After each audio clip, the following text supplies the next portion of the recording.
자, 오늘부터 말라기 강해를 시작합니다. 오늘은 서론적 이야기만 좀 나누게 될 겁니다. 그래서 좀 공부하는 듯한 느낌이 될 테니까 이해하시고 그렇게 들어주시고요. 오늘 배경적 이해가 어느 정도 좀 자리를 잡혀야 본문의 내용을 이제 다음 주부터 들어갈 때 조금 더 수월하게 이해할 수 있기 때문에 오늘은 좀 서론적 이야기들을 공부하는 듯 할 때에 그냥 여러분 편안하게, 너무 막 깊이 막 이거 못 알아들었는데 연도가 이게 뭐지? 뭐 이렇게까지 안 하고 들으셔도 돼요. 그냥 연도 이야기를 하게 되면 그냥 그렇구나 하고 넘어가시면 되겠고요. 앞에 도표도 사실은 더 확대를 해야 여러분들 보기 편할 텐데 이게 확대를 할 수가 없어서 한계가 좀 있어서 그냥 참고적으로만, 그래서 제가 그냥 말할 때만 그냥 바라보시고 보이시는 분은 보이시는 대로, 잘 안 보이시는 분은 안 보이시는 대로. 저도 저 뒤에 모니터에 도표가 있지만 사실 저도 안 보여요. 그냥 이해하시고 귀로 또 눈으로 이렇게 따라보시면 되겠습니다. 말라기는 아시다시피 구약 성경 39권 중에 가장 마지막에 위치하고 있는 그런 성경이고 또 선지서입니다. 말라기서는요. 그래서 구약을 정리하는 느낌도 가지고 있는 책이고 또 신약을 준비하는 느낌도 가지고 있는 책입니다. 근데 그 중간에 있는 책으로서 놀랍게도 어떤 내용들을 담고 있냐면 부패한 제사장들에 대한 책망, 그리고 형식만 남아있는 제사에 대한 지적, 그리고 올바르지 않은 11조의 문제, 그리고 하나님의 공의에 대한 논쟁 등 사실 우리가 정말 깊이 연구하고 마음으로 들어야 될 내용들로 가득 차 있습니다.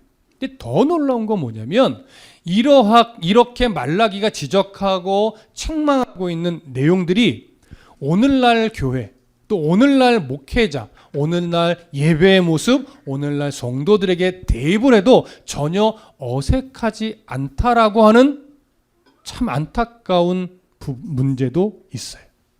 사실 그러기 때문에 우리가 더 깊이 또 마음을 다해 나누어야 할 성경이기도 합니다. 여러분 아시다시피 사실 말라기가 11조와 관련된 한두 구절을 인용하는 데는 많이 나누어지지만 말라기 전체를 강해해서 설교로 듣는 경우가 의외로 별로 없습니다. 그래서 우리가 말라기를 차근차근 살펴보는 데는 너무나 중요한 의미와 가치가 있다라고 여기게 되죠. 그러면 말라기서에 오늘 서론적 이야기를 나누게 되니까 제목과 저자에 대해서 오늘 잠시 먼저 좀 나눠볼게요. 말라기의 제목은 당연히 말라기죠. 왜 말라기라고 제목이 붙여졌는가? 보편적으로 이 말라기서의 저자인, 오늘 유독 좀 끊기네요. 마이크를 좀 바꿔볼게요.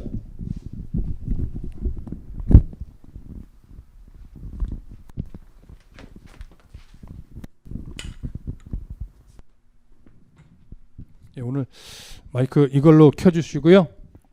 조금 유독 끊겨서 오늘은 좀 유선 마이크로 좀 대체를 해보겠습니다. 자, 말라기의 이 제목이 저자인 말라기의 이름을 근거로 해서 붙여진 이름으로 보고 있는데 사실 학자들은요 정말 말라기의 이 제목이 이 저자의 이름이 맞는가 이런 논쟁이 있어요. 자, 왜 이런 논쟁이 있는가 볼 때는요 말라기라고 하는 이 단어가 갖고 있는 의미가 뭐냐면, 뜻이 뭐냐면 나의 사자, 이런 의미예요. 나의 사자. 보통 뭐 여호와의 사자 이런 식의 느낌이 되는 거죠. 자, 나의 사자라고 붙일 때 과연 어느 부모가 자기 자녀의 이름을 나의 사자 이런 의미의 이름으로 붙이겠는가? 이러한 물음표 때문에 학자들이 이것이 과연 저자의 이름일까? 이런 어떤 논쟁들을 하게 되는 거예요. 그런데 이런 논쟁들이 또 많을 수밖에 없는 이유는 뭐냐면 성경에 또 역사에 말라기에 대한 정보가 거의 없어요. 말라기란 인물이 실존했고 말라기는 뭐 어느 가문에서 태어났고 말라기는 누구의 후손이고 이런 내용들이 있다면 정확하게 말라기서는 저자인 말락의 이름이다 라고 단호하게 딱 단정해서 말할 텐데 그렇게 말할 만큼 정확한 정보가 없는 거예요. 그러다 보니까 이제 학자들은 나름대로의 견해들을 많이 제시하죠. 유대 전승에는 이런 기록은 있습니다. 유대인들의 이 전승에 의하면 말라기는 레위 지파 출신으로서 정경 문서를 수집하고 보관했던 대회당의 일원이었다라고 말은 하지만 이 유대 전승은요 신빙성은 많이 좀 부족해요. 그래서 단호하게 그렇다라고 이 유대 전승을 인정하기는 좀 어렵습니다. 그러나 이제 앞으로도 나눠지겠지만 전반적인 학자들의 견해는 어느 쪽으로 많이 이제 인정하고 있냐면 말라기는 제사장 출신의 선지자였을 것으로 대부분 인정을 해요. 그리고 아시다시피 말라기라고 하는 이름의 의미가 조금 나의 사자, 정말 부모가 자식에 붙일 만한 이름은 아니기 때문에 본명은 아닐 가능성이 많습니다. 본명은 아닐 가능성이 많아요. 그렇다면 언제 붙여진 이름일 가능성이 높을까요? 선지자로 하나님 앞에 부름받았을 때 말라기란 이름의 의미를 주었을 가능성이 많죠. 여러분 성경의 곳곳에 하나님이 특별한 어떤 계획을 가지고 부른 사람들에 대해서는 이름을 바꿔주는 경우가 많이 있어요. 그런 경우로 볼 때 오늘 말라기도 태어날 때 부모로부터 받은 이름이기보다는 하나님으로부터 선지자로 부름을 받으면서 그의 사명에 의해 붙여진 이름일 가능성이 훨씬 더 많죠. 그래서 우리는 일단 말라기라는 이 이름을 오늘 저자의 이름으로 보고 본문의 내용을 살펴볼 겁니다. 이해되시죠? 자, 그래서 보편적인 우리가 이해대로 말라기라고 하는 선지자의 이름에 의해서 오늘 말라기서는 이름이 붙여졌다, 제목이 붙여졌다, 그렇게 이해하고 넘어갈 거고요. 이제 중요한 것은 뭐냐면 그럼 말라기 선지자는 언제 활동하던 사람인가?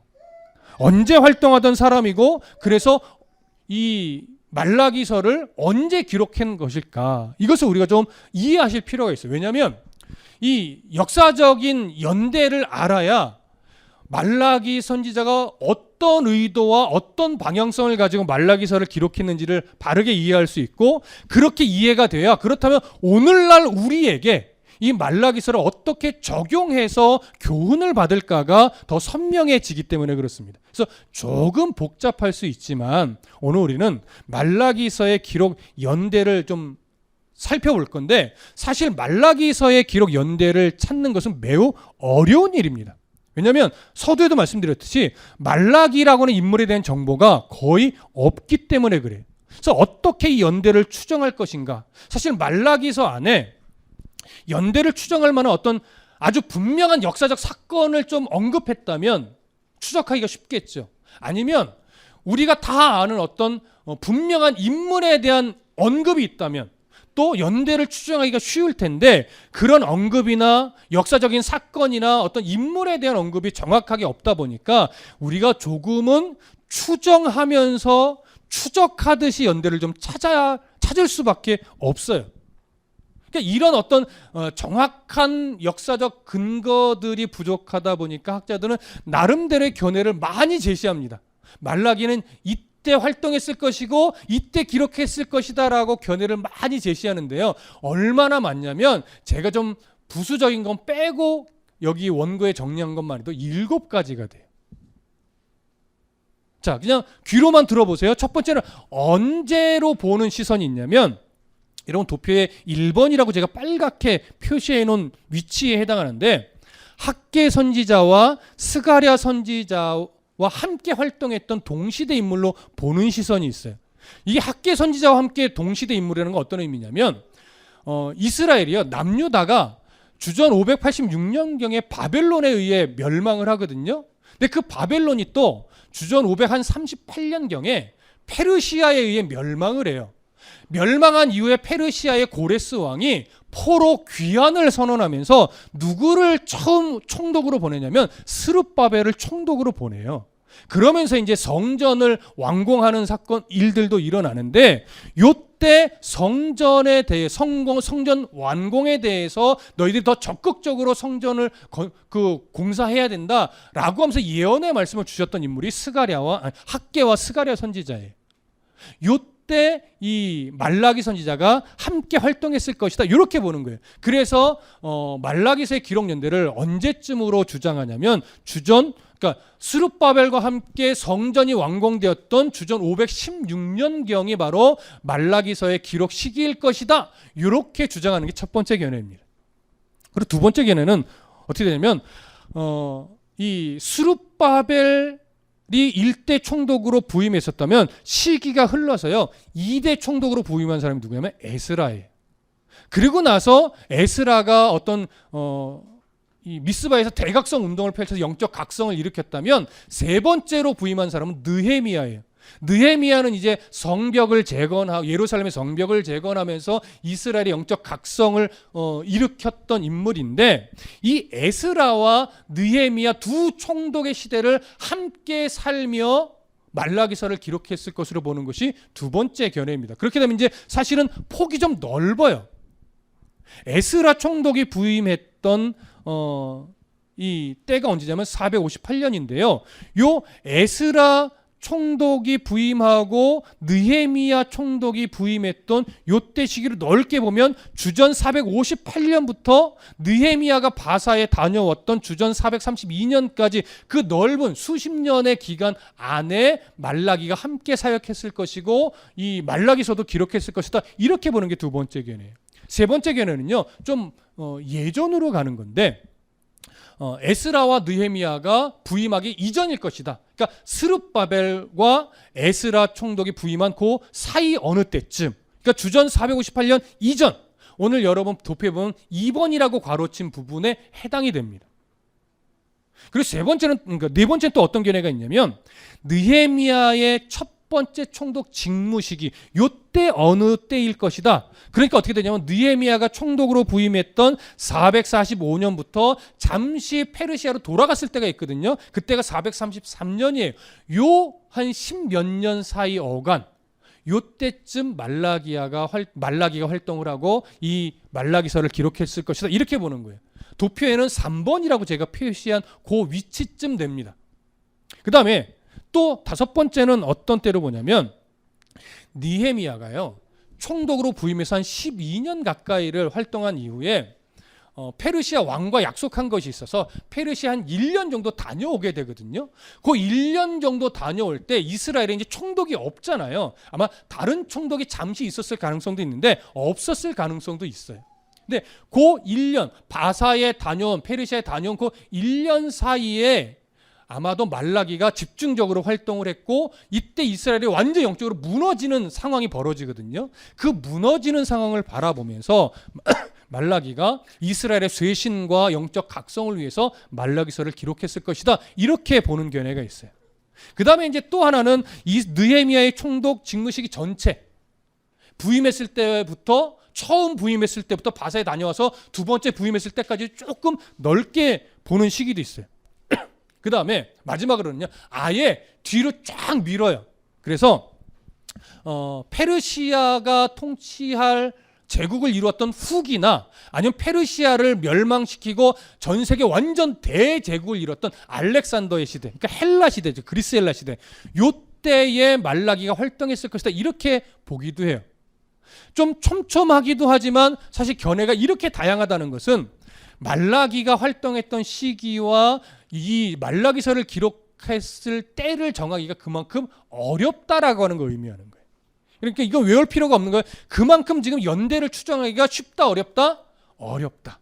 이걸 말씀드리는 거고요. 그렇기 때문에 우리가 오늘 말라기서의 기록 연대를 어떻게 해서 추적을 해야 되냐면 본문 안에 있는 표현들을 근거로 해서 이 표현이 이렇게 있는 것으로 보아 아마도 최소 이때의 이후일 것이다. 이렇게 차근차근 하나씩 찾아가 보면서 나름대로 우리가 말라기서가 언제 활동을 했으며 어떤 이유로 언제쯤 기록했을 것 같다라고 나름 정리를 할 거예요. 이해되시죠? 지금부터 저와 함께 조금 어렵지만 본문을 근거로 해서 좀 추적해 보겠습니다. 추적. 그러면 성경 한 구절 볼게요. 말라기서 1장 2절부터 5절까지 보겠습니다. 말라기서 1장 2절부터 5절까지. 자, 찾으셨으면 함께 읽겠습니다. 말라기서 1장 2절부터 5절까지. 시작. 여호와께서 이르시되 내가 너희를 사랑하였노라 하나 너희는 이르기를 주께서 어떻게 우리를 사랑하셨나이까 하는도다. 나 여호와가 말하노라. 에서는 야곱의 형이 아니냐? 그러나 내가 야곱을 사랑하였고 에서는 미워하였으며 그의 산들을 황폐하게 하였고 그의 산업을 광야의 이리들에게 넘겼느니라. 에돔은 말하기를 우리가 무너뜨림을 당하였으나 황폐된 곳을 다시 쌓으리라 하였거니와 나 만군의 여호와는 이르노라. 그들은 쌓을지라도 나는 헐리라. 사람들이 그들을 일컬어 악한 지역이라 할 것이요 여호와의 영원한 진노를 받은 백성이라 할 것이며 너희는 눈으로 보고 이르기를 여호와께서는 이스라엘 지역 밖에서도 크시다 하리라. 아멘. 여기 보면 에서가 나오고 에돔이라는 족속 이름이 등장을 합니다. 여러분, 에돔은 누구로부터 출발한 족속일까요? 바로 야곱의 형 에서로부터 출발한 족속입니다. 그런데 4절을 보면 에돔은 말하기를 우리가 무너뜨림을 당하였으나 이렇게 표현하죠. 에돔이 지금 무너뜨림을 당하였다는 것은 어떤 의미냐면 역사 속에서 볼 때 멸망했다라는 의미로 보여져요. 자, 에돔이 언제 첫 번째 멸망을 하게 되냐면요. 여러분 이 도표에 보시면 동그라미로 제일 왼쪽에 이렇게 제가 표시한 부분이 있는데 주전 552년경에 이제 바벨론의 나보니두스가 막 제국을 이루려고 막 확장해 나가고 있을 때 이때 에돔도 나보니두스에 의해 공격을 받고 멸망을 합니다. 이렇게 해서 거의 멸망이 되는데 이 에돔 족속 중에 남아있던 자들이 다시금 에돔 족속을 이제 회복하려고 무지하게 노력을 해요. 노력을 하고 막 알아보고 막 이 군사를 막 모으고 막 이러는 과정 중에 결국 에돔 족속은 다시 일어서지 못하고 아랍 연합체에 의해 또 공격을 당해서 완전히 두 번째 멸망을 하게 됩니다. 그러니까 에돔은 한번 멸망한 다음에 다시 일어서려고 하다가 결국 일어서지 못하고 완전하게 멸망을 하게 되는 역사적 사건이 있는데 오늘 4절은 이렇게 표현하죠. 에돔은 말하기를 우리가 무너뜨림을 당하였으나 황폐된 것을 다시 쌓으리라 하거니와 나 만군의 여호와는 이르노라. 그들은 쌓을지라도 나는 헐리라. 여호와의 영원한 진노를 받은 백성이라 할 것이며. 자, 에돔이 결국 멸망한 다음에 다시 일어서지 못한 이유가 오늘 성경은 뭐라고 말해요? 하나님이 막으셨기 때문에. 이해되시죠? 그렇다면 오늘 본문의 1장 2절부터 5절에 기록된 이 상황은 에돔 족속이 멸망했던 역사적 사건을 근거로 하고 있다라고 말할 수 있어요. 그러면 최소한 말라기서는 언제 이후에 기록된 것이어야 될까요? 바로 이 에돔이 멸망한 사건 이후에 기록되었다고 보는 것이 맞겠죠? 그럼 이제 하나 추적이 되는 거예요. 아, 말라기서는 최소 주전 552년경 에돔이 나보니두스에 의해서 멸망했던 사건 이후에 기록되었다고 봐야 하겠구나. 이렇게 1차 추적이 되는 겁니다. 이해되시죠? 자, 그러면 이제 말라기서는 최소한 주전 552년 이후에 기록됐어야 돼요. 1차 추적했습니다. 이제 두 번째. 말라기 1장 8절을 보겠습니다. 말라기서 1장 8절 함께 읽습니다. 시작. 나 만군의 여호와가 이르노라. 너희가 눈먼 희생 제물을 바치는 것이 어찌 악하지 아니하며 저는 것 병든 것을 드리는 것이 어찌 악하지 아니하냐. 이제 그것을 너희 총독에게 드려보라. 그가 너희를 기뻐하겠으며 너를 받아 주겠느냐. 자, 하나님 앞에 드려지는 제물, 하나님이 기뻐하시지 않을 만한 잘못된 흠 있는 제물을 바치는 것에 대해서 말라기가 지적을 하면서 이런 제물을 너희 총독에게 마치 조공처럼 바쳐봐라. 그 총독이 기뻐하느냐 이런 얘기예요. 그러니까 총독도 기뻐하지 않고 거절할 만한 제물을 감히 어떻게 너희가 하나님께 드릴 수 있느냐 이런 건데 여기 보면 이제 총독이란 표현이 나오잖아요. 이런 총독이란 건 어떤 의미예요? 나라가 망해서요, 이 주국에서 보낸 사람에 의해 다스림을 받는 거예요. 그럼 성경에서 총독이란 표현들이 언제부터 등장할까요? 이스라엘은요, 첫 번째 언제 한번 망하냐면 주전 722년경에 북이스라엘이 아수르에 의해 멸망을 합니다. 그 남유다는 조금 역사를 지속했지만 결국 남유다의 왕들도 우상을 숭배하는 일에 이 애를 쓰다가 결국 하나님 앞에 이제 징계를 받으면서 주전 한 586년경에 바벨론에 의해 멸망을 해요. 그래서 바벨론이 정말 제국을 이루면서 아주 승승장구했는데 그 바벨론 때 많은 이스라엘이 포로로 막 끌려가면서 이제 그 제국이 다시 한번 누구에 의해 확 꺾이냐면 페르시아에 의해 확 꺾입니다. 주전 한 538년경에 이제 페르시아에 꺾이는데 에스라서나 느헤미야서를 보면요, 이제 페르시아가 이스라엘에 드디어 총독을 보내기 시작해요. 첫 번째 총독이 누구였냐면 스룹바벨이었죠. 그러면서 이스라엘을 다스리는 사람에 대해서 총독이라는 언급이 이제 에스라서에 처음 등장을 하게 됩니다. 바벨론 제국 때도 총독이란 표현이 거의 등장하지 않았거든요. 그렇다면 오늘 본문에 등장하는 총독은 어느 나라에서 보낸 총독이었을 가능성이 제일 많을까요? 페르시아에서 보낸 총독이었을 가능성이 가장 많습니다. 여러분 무슨 말씀 이해되시죠?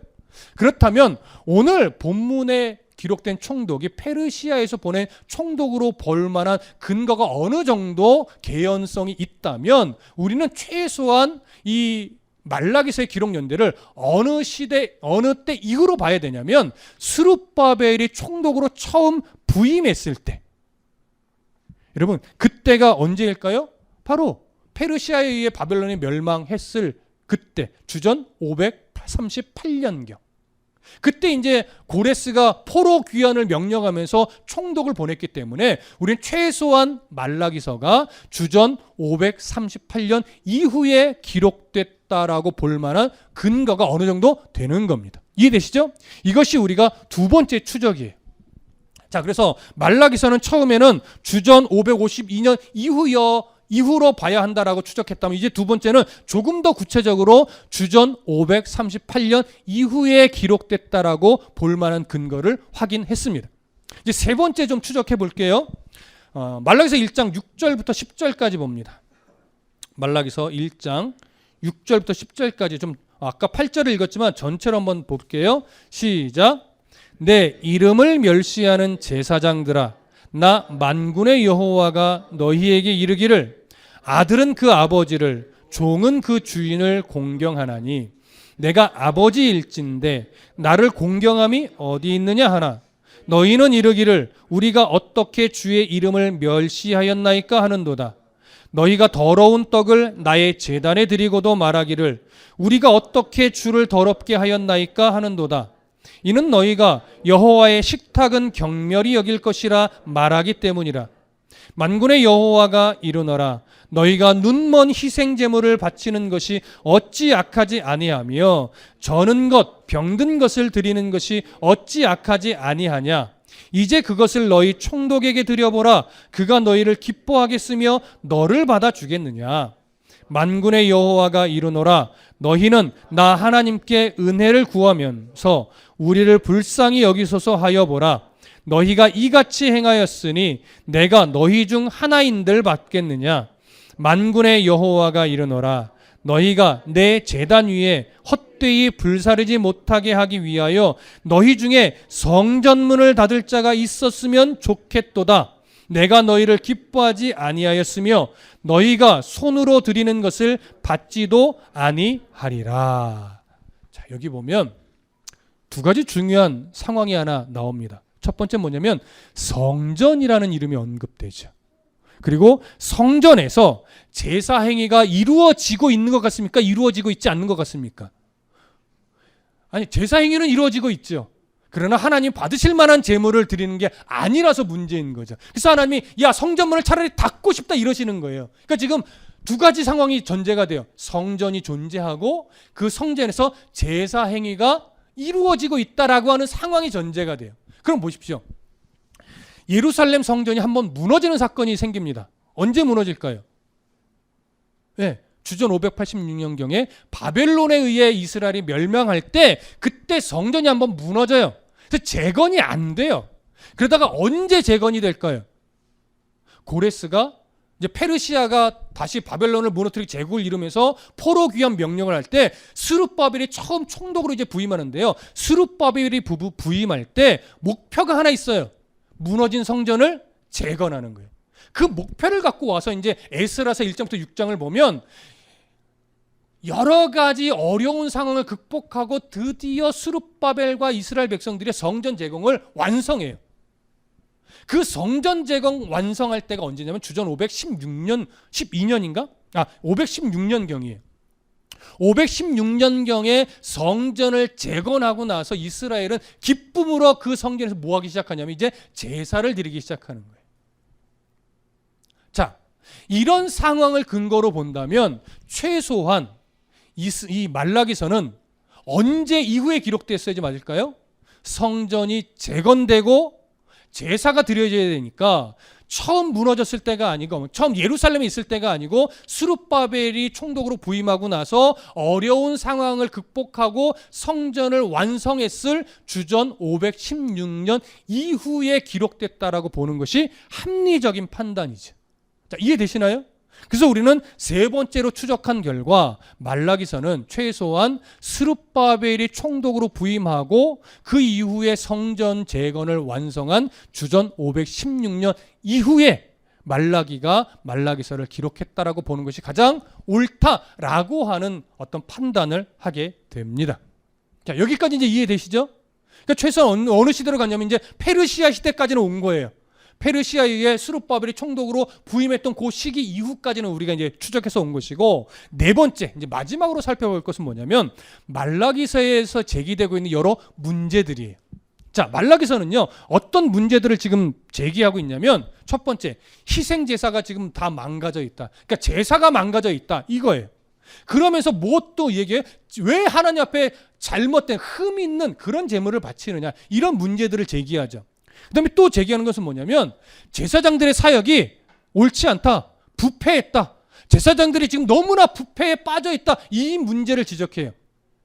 그리고 또 하나 어떤 문제를 제기하냐면 결혼과 이혼의 문제가 율법을 어기고 함부로 이방인들과 결혼하기도 하고 함부로 막 이혼을 하는 이런 문제를 제기합니다. 또 하나, 하나님 앞에 올바르지 않은 11조를 바쳐요. 하나님 받지 않을 만한, 하나님이 거절하는 그런 11조를 바치는 문제를 또 지적합니다. 그러면서 마지막 심판에 대해서도 언급하고 여호와의 도래에 대해서도 언급을 합니다. 자, 이런 말라기가 지적하고 언급하는 내용들을 보면요, 누구 때의 모습과 많이 닮아 있냐면 에스라서에 담긴, 에스라가 기록했던, 지적했던 여러 문제들. 그래서 에스라가 미스바에서 종교 개혁을 시도하면서 이스라엘 백성들을 자꾸 회복시키려고 하면서 지적했던 문제들과 느헤미야가 부임하고 나서 이스라엘이 지금 당시에 가지고 있던 여러 문제점들을 바라보고 가슴 아파하면서 성벽을 재건한 이후에 이 문제들을 다시 개선하고 회복시키려고 무지하게 노력했거든요. 이런 내용들이 느헤미야서에 또 담겨 있어요.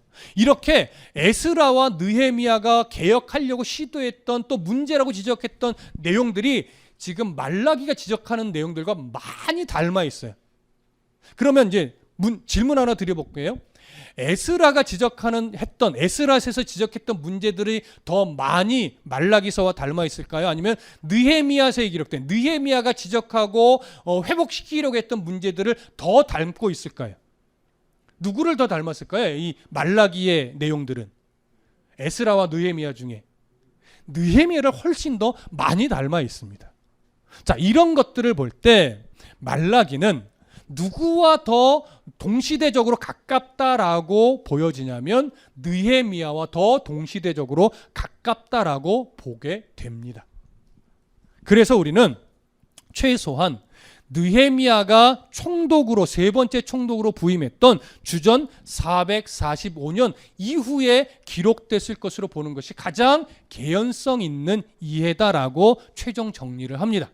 자, 그러면 이제 여기서 조금 더 이제 마지막으로 세분화할 건데요. 첫 번째부터 네 번째 추적하는 과정들을 최종적으로 종합해 보면 어느 때로 보는 것이 가장 좋으냐면 조금 넓게 보면요. 느헤미야가 총독으로 부임하여 이스라엘의 개혁을 위해 노력했던 주전 445년부터 바사에 갔다가 다시 돌아와서 두 번째 부임했던 432년경쯤에 말라기가 함께 사역을 하면서 느헤미야와 동일한 시선을 가지고 이스라엘에게 이런 것들이 너희들이 지금 현재 갖고 있는 문제다, 개선해야 되고 회복해야 되고 쇄신해야 된다, 이걸 강조하기 위해서 쓴 것으로 보는 것이 가장 적당합니다. 근데 이건 좀 넓은 시선이고요. 이걸 조금 더 세밀하게 보면 어느 때로 보는 것이 가장 옳다라고 여겨지냐면, 느헤미야가 개혁을 막 외치면서 한 12년을 사역을 해요. 그러고 나서 이 아닥사스다 왕과 함께 약속한 것이 있어서 일단 바사로, 페르시아로 돌아가요. 근데 이때 돌아갈 때요, 사실은요, 이스라엘의 제사장들이나 사람들은 이 느헤미야가 다시 안 올 줄 알았어요. 아니, 못 올 줄 알았어요. 그래서 대제사장이요, 거기서부터 완전히 타락의 길을 갑니다. 1년 동안 엄청난 타락을 해요. 대제사장이 타락을 하고 레위인들이 성전을 떠나고, 그렇게 이스라엘 백성들이 막 제물을 안 바쳐요, 제대로. 이러면서 제사가 무너지고, 제사가 무너지니까 삶이 무너져요. 율법과 완전히 다른 길을 가요. 이런 문제가요, 느헤미야가 바사로 돌아갔던 1년 만에 다 일어나요. 그래서 느헤미야가 이 이스라엘을 떠나면서 1년의 공백기 동안 이 느헤미야의 부재로 인해서 이스라엘이 엄청난 타락을 급격하게 가게 되는데, 이 타락을 직접 눈으로 목도하면서 이 말라기가 정말로 가슴이 찢어질 듯한 아픔을 가지고 하나님이 주신 시선으로 이스라엘의 회복을 소망하면서 쓴 책이 말라기다, 이렇게 보는 것이 가장 옳다라고 여겨집니다. 그래서 저는 말라기서가 언제 기록이 됐는가라고 할 때 그것을 집중해 보면, 느헤미야가 바사로 돌아갔던 주전 433년부터 돌아왔던 432년, 그 1년 사이에 이스라엘의 무너짐을 바라보면서 말라기서를 기록했을 것으로 보는 것이 가장 적당하다고 여겨져요. 그래서 우리는 이렇게 정리합니다. 말라기는 느헤미야 시대 때 함께 활동을 했을 것이고, 말라기서는 언제 기록했느냐? 느헤미야가 바사에 갔다가 돌아왔던 그 1년 사이에, 그때 이스라엘의 영적 무너짐을 보면서 말라기서를 하나님의 마음으로 기록했다라고 정리를 할 거예요. 자, 이해되시죠? 이렇게 해서 우리는 나름대로의 추적을 가지고 최종적인 결론을 내렸습니다. 자, 지금 어느 정도 언급을 했지만, 그럼 이런 시선을 가지고 다시 한번 말라기의 역사적 배경을 한번 좀 훑어드릴 거예요. 귀로만 그냥 들으셔도 돼요. 자, 중간중간 언급했던 것을 이제 최종 정리하는데, 자, 이스라엘은 사울, 그 다음에 다윗, 그 다음에 솔로몬으로 해서 왕정 시대를 거쳐갔습니다. 왕이 3명밖에 존재를 못했어요. 그러고 나서 솔로몬 때에 이스라엘이 완전히 분열이 되죠. 분열이 돼서 북이스라엘은 여로보암으로부터 시작이 되고, 남유다는 르호보암으로 시작돼서 역사가 분열 왕국 시대를 쭉 흘러갑니다. 분열 왕국 시대를 흘러가면서 북이스라엘은 다 하나님 앞에 악한 왕이었어요. 우상을 숭배하면서 금송아지를 섬기고 바알을 섬기고 아스타로스를 섬기면서 계속 우상 숭배하는 왕으로 처음부터 끝까지 갔어요. 그러다가 이제 하나님이 회개의 기회를 끊임없이 주었지만, 아합 가문의 그 마지막 왕, 그 왕 때에 요람 왕이었죠. 이제 여러분 열왕기 하 들으시는 분들은 기억할 거예요. 지금 그 마지막 왕에 왔어요. 요람 왕 때. 요람 때 이제 드디어 하나님이 북이스라엘을 심판하시는 거예요. 그래서 주전 722년에 아수르를 보내서 북이스라엘을 멸망시킵니다. 그래서 북이스라엘은 사실은요, 인구 혼합 정책을 썼어요. 왜? 민족 정신을 말살시키려고. 이 아수르가요, 여러 이방 민족들을 북이스라엘에 많이 보내서 섞여 살게 했어요. 그래서 피가 섞였죠. 그러다 보니까 남유다 사람들은 북이스라엘을 어떻게 봤어요? 저 피가 섞인 사람들 해서 북이스라엘을 유대인으로 별로 인정을 안 했어요. 그래서 이 초대교회, 예수님 오실 그때쯤 초대 시대에는요, 남유다 쪽에 이 정통 이스라엘, 피가 섞이지 않았다라고 말하는 이스라엘과 피가 섞였다고 하는 사마리아를 중심으로 하는 이스라엘과 엄청난 괴리감과 서로 대적하는 이런 일들이 일어났었죠. 이것 때문에 그런 거예요. 북이스라엘이 멸망하고 아수르가 인구 혼합 정책을 써가지고 막 피가 섞여 버렸다라고는 이런 것 때문에 별것도 아닌데 이해되시죠? 그러면서 남유다는 그래도 하나님을 잘 섬기다가 점차 또 우상 숭배를 따라갔어요. 그래서 남유다도 결국 하나님의 징계를 받는데 주전 586년경에 이제 드디어 바벨론을 보내서 아예 멸망을 시킵니다. 이때 성전도 무너진 거예요. 이 바벨론이 이스라엘을 정복하면서 수차례에 걸쳐서 포로를 끌려갑니다. 그게 바벨론 유수라는 말을 하죠. 그래서 포로로 끌고 가서 전 세계에 흩어버려요. 이렇게 바벨론은요, 이 지혜자, 똑똑한 사람들은 자기 바벨론으로 데리고 가서 어떻게 해요? 중앙 집권화 정책을 쓰죠. 그 대표적인 인물이 누구예요? 똑똑해서 데려간 사람. 그게 다니엘이죠. 그래서 다니엘은 바벨론 시대를 중심으로 해요. 물론 페르시아 시대까지도 살아 있었던 인물이지만 그렇게 해서 똑똑한 사람을 바벨론에 다 모아요. 그런데 이렇게 모아서 바벨론을 강력하게 만들려고 정치적으로 이렇게 추구하다가 이제 페르시아에 딱 무너졌잖아요. 그래서 페르시아 왕이 이제 바벨론 제국을 점령하고 나서 이렇게 바벨론이 했던 정책들을 보니까요, 좀 이상한 거예요. 중앙 집권화를 하면서 나름 똑똑한 사람들은 다 모았는데 생각보다 재산이 적어. 이 정도 제국이면 엄청나게 중앙에 재산이 모여야 되는데 왜 이렇게 재산이 적지? 생각해 보니까 바벨론은 강력해졌는데요, 인재들을 다 바벨론으로 끌어모으고 인구를 흩어버리니까 속국들이 발전을 못해요. 인재가 없으니까. 그러니까 발전을 못하니까 조공이 제대로 받쳐져요? 안 받쳐져요. 왜? 부흥을 안 하는데 어떻게 조공을 바치냐고요. 그래서 지방 속국들이 다 낙후되어 가는 거예요. 그래서 야, 이래선 안 되겠다. 그래서 페르시아가 어떤 정책을 펴냐면요, 지방 분권 정책을 펴요. 그래서 똑똑한 사람을 모으는 것이 아니고 똑똑한 사람을 다시 되돌려 보내는 거예요. 그래서 너희 나라를 살려라. 다만 독립투쟁만 못하도록 딱 견제하는 거예요. 총독을 보내서 견제하고 나라들을 살려라. 그리고 조공을 뭐 해라? 제대로 바쳐라.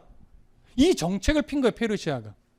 그래서 무엇을 선언하냐면 포로 귀환을 선언해요. 각 나라마다. 그래서 이스라엘이 드디어 포로 귀환을 할 수 있었던 거예요. 그 첫 번째 포로 귀환을 주도했던 인물이 총독으로 부임한 스룹바벨인 거죠. 그래서 스룹바벨이 이제 포로 귀환을 합니다. 그것이 주전 538년에 일어난 거예요. 그래서 스룹바벨이 총독으로 부임하면서 가장 먼저 시도한 일은 성전 재건이에요. 왜? 성전이 무너져 있으니까 이스라엘이 영적으로 하나 되게 만들지를 못하는 거예요. 공동체성이 다 무너져 있었기 때문에 이 이스라엘의 공동체적 마음을 회복시키기 위해서 성전을 재건하는데 사실 성전 재건이 어려웠어요. 시도를 했다가 잘 안 됐어요. 방해 공작이 너무 세서. 이때 그러다 보니까 이스라엘이 한때 성전 재건을 중단하고 자기 집 짓는 일에 막 앞장섰어요. 그러니까 이게 영적으로 하나가 안 되는 거예요. 그러니까 점차 성전 재건을 안 하려고 해요. 왜? 나 먹고 살기도 바쁘다 이거죠. 이때 학계 선지자와 스가랴 선지자가 하나님의 마음으로 예언합니다. 너희들 정신 차려라. 성전 재건이 우선이야. 그것이 영적으로 회복돼야 너희들이 사는 거야. 이러면서 하나님의 마음을 선포하니까 이 말씀들로 인해서 각성이 돼서 스룹바벨과 함께 다시 힘을 모아서 성전 재건을 완성하는데 그것이 주전 516년인 거예요. 자, 성전이 이제 완성됐어요. 이제 제사를 드려요. 성전에서. 이스라엘은 어떤 기대를 하게 될까요? 아, 이제 하나님께서 우리가 성전을 완성하고 제사를 드리니 이제 언젠가 곧 이스라엘을 독립하게 해주겠지. 그리고 경제적으로도 부강한 나라를 만들어주겠지. 이런 기대를 갖게 되는 거예요.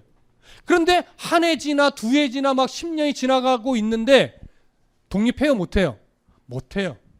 여전히 경제적으로 어려워요. 그러니까 실망감이 커지면서 영적으로 또 바닥을 칩니다. 그러는 와중에 이제 스룹바벨은 총독으로서 임기를 마치게 되고 다시 두 번째 총독으로 에스라가 오게 돼요. 그것이 주전 458년이에요.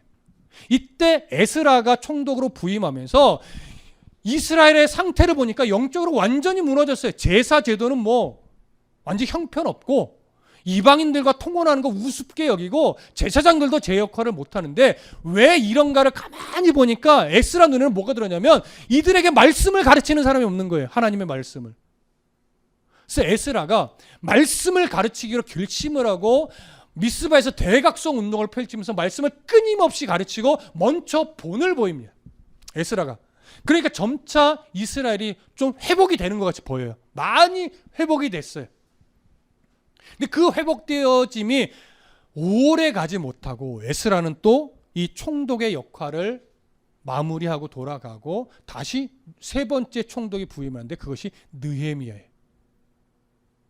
자, 느헤미야가 와서 가장 먼저 한 일은 뭐냐면 예루살렘의 성벽을 재건하는 일이었어요. 52일 만에 성벽 재건을 완성합니다. 근데 성벽 재건까지는 목표를 이뤘는데 재건을 딱 하고 나서 보니까 이스라엘 안에 정말 변하지 않는 문제점이 보이기 시작하는 거예요. 그게 뭘까요? 에스라가 총독으로서의 이 사임하면서 에스라가 그렇게 영적 각성 운동을 시켜서 많이 회복이 됐지만 또 여지없이 무너지는 거예요. 왜요? 여러분, 성전을 재건하고 나서 지금 현재 느헤미야 때요, 약 100여 년의 시간이 흘러가요. 100여 년의 시간이. 100여 년의 시간이 이렇게 흘러가는데 여전히 이스라엘은 기대한 대로 하나도 변하지 않는 거예요. 기대했던 대로 되지 않는 거예요. 나라가 독립도 못했어요. 여전히 경제적으로는 어려워요. 또 여전히 자기들 공격하는 사람들도 있어요. 이러다 보니까 성전을 재건하면 뭐하냐, 제사를 드리면 뭐하냐, 우리가 말씀을 읽고 준행하면 뭐하냐, 하나도 바뀌는 게 없는데, 우리의 삶은 나아지는 게 없는데, 이러면서 영적 회의에 빠지는 거예요. 회의감에. 이걸 느헤미야가 다시 회복시키려고요, 무지 노력을 해요. 무지 노력을 해요. 그래서 그래도 어느 정도 막 끌어올렸어요. 그들이 갖고 있는 제사의 문제, 통혼의 문제, 이런 문제들을 막 지적하면서 계속 끌어올려서 어느 정도 따라오는 듯 보였는데, 문제는 뭐냐면 한 12년 정도 그렇게 막 개혁을 이루어가면서 갔다가 이제 아닥사스다 왕을 만나려고 페르시아로 잠시 돌아가요. 그러니까 느헤미야는요, 잠시 갔던 거예요. 그런데 사실 언제 올 수 있을지 모르기 때문에 내가 언제 다시 온단 말을 하지 않고 돌아가다 보니까 당시 대제사장이었던 이 인물이요,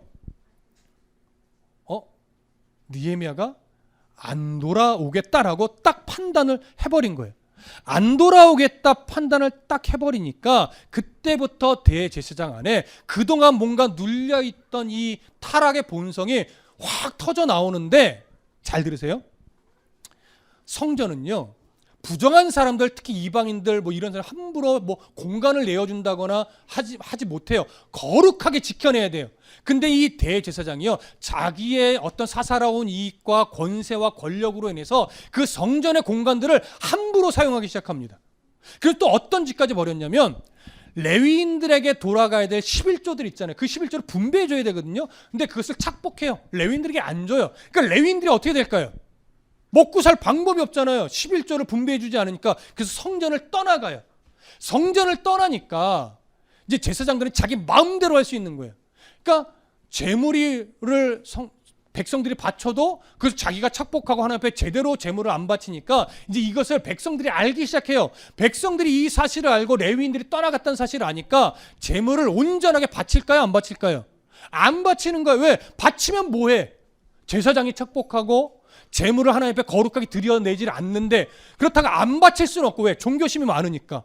그래서 바치긴 바치는데 온전한 걸, 흠이 없는 걸 정성스럽게 찾아서 바치는 것이 아니고요, 상품성 가치가 떨어지는 거, 있어도 그만 없어도 그만, 이런 것들, 아깝지 않은 것들을 그냥 형식적으로 바쳐요. 그러니까 제사가 완전히 무너지고 망가지죠.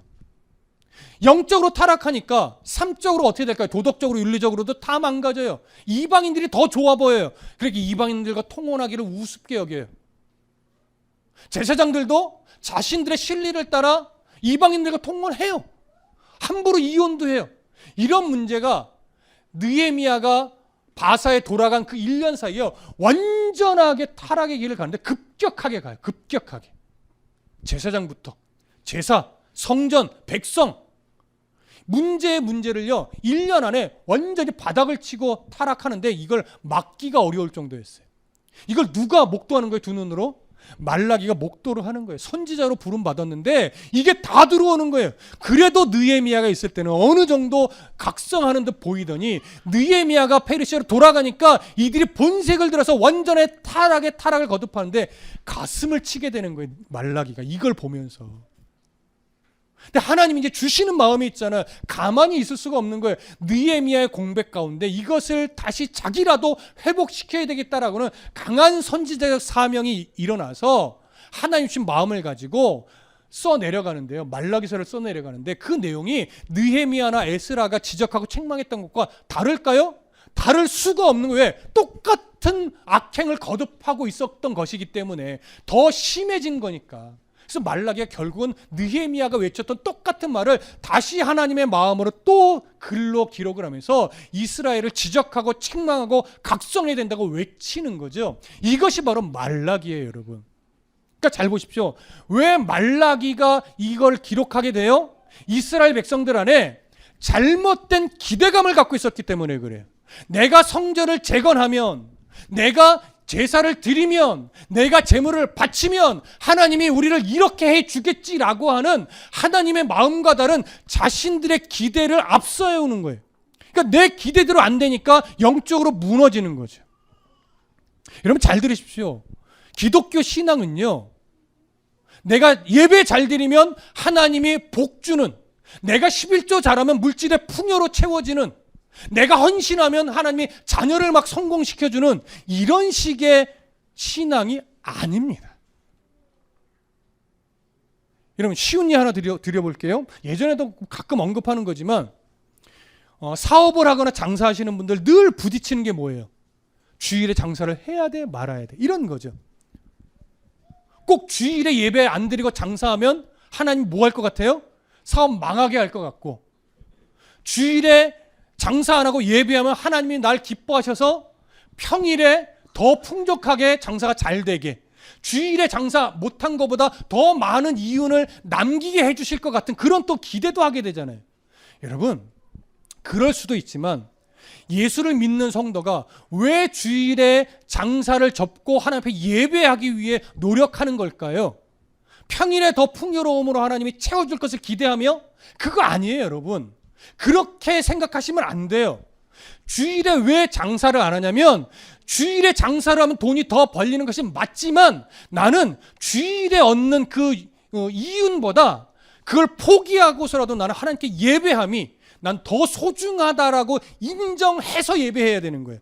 그러니까 기꺼이 주일에 장사함으로 내게 주어지는 이득을 내가 포기할 줄 아는 믿음으로 성장해야지 맞는 거예요, 여러분. 그래서 그건 포기예요, 포기. 다른 날 더 채워주시겠지 기대하면 안 돼요. 물론 채워주실 수도 있는 거예요. 하나님은 무조건 안 채워준다 이걸 말하는 것이 아니고, 주일에 장사를 포기하는 이유가 평일에 채워주시겠지라고 하는 기대를 가지고 주일에 장사를 안 하면 안 된다는 거예요. 그거랑은 상관없다는 얘기예요. 주님이 너무 좋아서 하나님께 예배함이 내게 요구하는 것이고 그것의 의미와 가치를 내가 너무나 알고 있기 때문에 나는 주일에 이걸 포기하고서라도 하나님 앞에 예배하러 갑니다라고 하는 태도로 예배하는 것이 옳은 것이지, 다른 기대를 전제해놓고 예배드리는 건 옳지 않은, 그건 거래예요, 여러분. 그건 거래. 하나님과 거래하면 안 되는 거죠.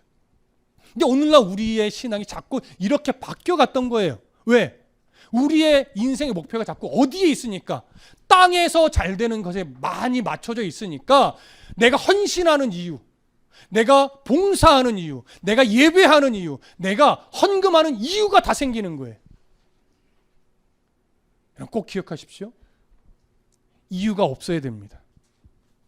여러분 예배는요 이유가 없는 거예요. 조건이 없어야 돼요. 내가 예배 드리니까 하나님 뭐 이거 없어야 돼요. 내가 헌금하니까 하나님 이거 해주셔야 돼요. 이 조건이 없어야 돼요. 이 예배는, 신앙의 삶은 이유가 없는 거예요, 여러분. 나를 죄악 가운데서 구원해서 나를 천국 백성 삼아주신 이 은혜가 너무 크기 때문에 내가 하나님을 예배하지 않고서는 견딜 수가 없는 거예요. 주일에 바다로 들러 여행 가는 게 더 재밌는 건 맞지요. 근데 주일에 왜 우리가 여행 안 가고 예배합니까? 여행 가서 재밌는 건 맞지만 나는 그것보다 나를 죄악 가운데 구원하여 천국 백성 삼으신 하나님을 예배하는 것이 더 소중하다는 그 가치를 알기 때문에 하나님을 기쁘시게 하기 위해서 내 기쁨을 포기하고 예배하러 나오는 거라고요, 여러분.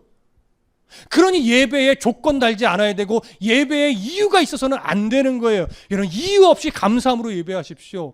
죄악 가운데 구원해 주신 그 은혜 때문에 예배하십시오. 하나님은 나의 예배를 받고 싶어 하기 때문에 예배하십시오.